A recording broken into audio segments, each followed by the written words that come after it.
ঠিক কত রকমের রঙিন মাছ আছে আমার কাছে। আগে হ্যাঁ, ঠিকই শুনেছেন বন্ধুরা। আজকের ভিডিওতে আপনাদের সেটাই দেখাবো যে আমি কত রকমের রঙিন মাছ চাষ করি। বন্ধুরা, সকালবেলা পুকুরে চলে এসেছি মাছে খাবার দেবো বলে। এই যে ব্যাগে খাবার ছিল, খাবারটা বার করে নিয়ে আমার যে রথ আছে রথে রেখে দিলাম।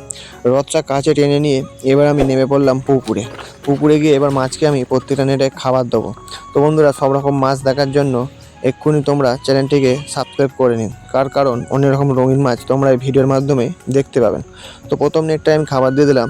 এতে সব রকম মাছ আছে, যেমন মলি, গাপ্পি, রোজি, বেলুন মলি, তার সাথে সাথে আছে কিছু বড় কিসিং মাছ। তো যাই হোক, তারপরের নেটটায় আমি খাবার দিতে আরম্ভ করলাম। এই নেটটায় আছে লাল বেলুন। এই মাছটা আমি এবছর নতুন করে প্রোডাকশান করেছি। তারপরে নেটটায় যে লাল মাছটা দেখতে পাচ্ছ, এটার নাম হলো সুবাঙ্কি মাছ। এই মাছটা সব করায় ফিমেল মাছ। মেলের থেকে এদের আলাদা করা হয়েছে, তার কারণ এদের পেটে ভালো করে ডিম হবে বলে। তারপরে এই যে নেটটা দেখতে পাচ্ছ, এই নেটটায় আছে অসংখ্য ছোট ছোট জ্যাবড়া। এই মাছগুলো আমি এবছর নিজের হাতে প্রোডাকশান করেছি। তারপরে এই যে নেটটা তোমরা দেখতে পাচ্ছ, এই নেটে আছে অল্প কটা গোলপিসের মেল, কিছু লাল বেলুন আর কিছু সুন্দরী মাছ আছে। তো যাই হোক, এই নেটটা খাবার দেওয়ার পরে তারপরের নেটটায় চলে এলাম। এটা তো জ্যাবড়া ভর্তি। এই মাছগুলো ঘরের প্রোডাকশানের মাছ। এই নেটটায় খাবার দিয়ে এবার আমি চলে যাব ওই পার দিকে। বন্ধুরা, পুকুরে কিছু পানা হয়েছে, পানা মারা বীজ দিতে হবে। তো যাই হোক, তারপরে নেটটায় খাবার দিতে চলে এলাম। এই নেটটায় জলটা তাড়া দিয়ে নিচ্ছে আগে। এতে আছে সুন্দরী বেলুন আর কিছু রোজি। এই সুন্দরী বেলুন বেশ ভালোই এবছর বাচ্চা হয়েছে, বিক্রি হয়েছে। দাড়ি মাছ এইগুলো আছে, পরের বছরের জন্য বাচ্চা দেবে এই মাছগুলো। তারপরে নেটটায় চলে এসেছি। এতে আছে কিছু ধাড়ি রোজি মাছ আর কিছু সাদা ল্যাকটেল মলি। এই রোজিগুলো সব ডিম দেওয়ার জন্য প্রস্তুত। এরপরে আপনাদের একদিন দেখাবো রোজি মাছের কীরমভাবে বাচ্চা তোলে। তো এই নেটটায় বাচ্চা দিয়ে চলে এলাম গোল পিসের নেটে। এতে লাল গোল পিস অন্তত 50টার মতন আছে। এই মাছগুলো সব ধাড়ি করার জন্য রেখে দিয়েছি। এই মাছগুলো এই শীতের শেষের দিকে সব বাচ্চা দেবে। তার প্রসেস আপনাদের পুরো আমি দেখাবো। এই যে গোলপিস মাছগুলো তোমরা দেখতে পাচ্ছ, এই মাছগুলো অনেকদিন ধরেই আমার কাছে আছে। এগুলো বড় না হলে ঠিক বাচ্চা দেওয়ার উপযোগী হবে না। তারপরে নেটে আমি চলে এসেছি। এখানে আছে কিছু সুবাঙ্কি মাছের মেল আর কিছু খেজুর মলি। তো সুবাঙ্কির মেলগুলো আলাদা রাখার কারণ, মেল ফিমেল আলাদা রাখলে ওদের মধ্যে একটা যে টান হয় বাচ্চা দেওয়ার সময়, তাহলে ওরা আকর্ষণটা বেশি হয় ফিমেলের ওপর।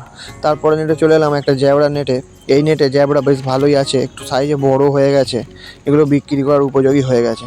তো জ্যাবড়া নেটে খাবার দিয়ে এবার আমি চলে গেলাম ওপরের একটা নেটে। এই নেটে দেখো তোমরা বন্ধুরা, মাছগুলো সব কাছে এসে হুড়োহুড়ি করছে। এই নেটটাতে আছে রোজি আর কিছু সুন্দরী মলি। তো যাই হোক, এই নেটটাতেও খাবার দিয়ে এবার আমরা চলে যাবো ওদিকে আর একটা নেটে। এবারে এই নেটগুলোতে বাচ্চা বাচ্চা মাছ আছে। তাছাড়া এই নেটটাতে কিছু পোলার প্যারট মাছ আছে, যে মাছটা এবছর আমি নতুন করে কিনে ছেড়েছিলাম। এই মাছগুলো বড় হলে সামনের বছর বাচ্চা তোলার খুব ভালো, কেন এই মাছগুলো খুবই দামি মাছ। তারপরে একটা ছোট নেট আছে দেখো, এই নেটটাতে কিছু খেজুর মলি আর সুন্দর ল্যাকটেল দিয়ে বিটিং করাচ্ছি, ক্রস বিট, যাতে খেজুর মলি ল্যাকটেল বেরো। তারপরে নেটটা দেখো রোজি আর জ্যাবড়া ভর্তি। এই নেটটাতেও খাবার দিয়ে দিলাম। এরা খাওয়ার জন্য কত তাড়াহুড়ো করছে আবার দেখো বন্ধুরা, এদের মনে খুব জোর খিদে পেয়েছে। তো যাই হোক, ওই নেটটায় খাবার দিয়ে আবার চলে এলাম আর একটা নেটে। এই নেটেও জ্যাবড়া ভর্তি। এই নেটের জ্যাবড়াগুলো বেশ বড় হয়ে গেছে। এগুলো বিক্রি করার উপযোগী, তবে এগুলো বিক্রি করব না, এগুলো ধাড়ি করার জন্য কিছু রেখে দেবো।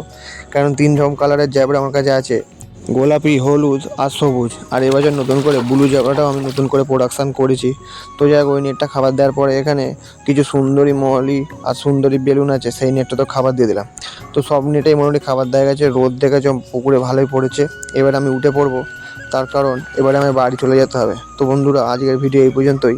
আবার দেখা হচ্ছে আগামীকাল নতুন কোনো ভিডিও নিয়ে। পুকুর থেকে তারপরে উঠেই দেখি বিল্লু মাসি এসে গেছে এখানে, ওর খাবারের সন্ধানে আছে।